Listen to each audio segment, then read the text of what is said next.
ரொம்ப அற்புதங்க. சொல்றாரு பாருங்க, யார் ஒருவர் அந்த சிறந்த குணத்தில் இருக்கிறார், பெரியவராக இருக்கிறார், எல்லோராலையும் மதிக்கப்படுகிறார், அப்படிப்பட்ட ஒருவர் பயனில்லாத சொற்களை சில இடங்களில் பேசிவிடுவார் இல்லையா? அப்படி பேசிட்டார் என்றால் அவருடைய புகழ் அவரை விட்டு நீங்கும், அவருடைய சீர்மை அவரை விட்டு நீங்கும்னு ரொம்ப அற்புதமா சொல்றாருங்க. ஆக எவ்வளவு பெரிய மனிதராக, உயர்ந்த மனிதராக நாம் இருந்தாலும், அந்த நிலையில் நாம் இருந்தாலும் என்ன சொல்லை பேசக்கூடாது? பயனில்லாத சொற்களை எப்பொழுதும் நாம் பேசக்கூடாது, பண்பு இல்லாத சொற்களை நாம் எப்பொழுதும் பேசக்கூடாதுன்னு ஆக அற்புதமா சொல்றாருங்க. இளைய தலைமுறை சமூகம் இதை புரிந்து கொள்ள வேண்டும்.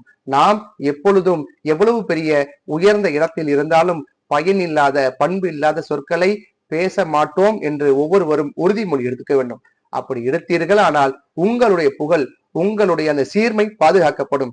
இல்லை என்றால் அந்த சீர்மை உங்களை விட்டு விலகும்னு ஆக அற்புதமா சொல்றாருங்க.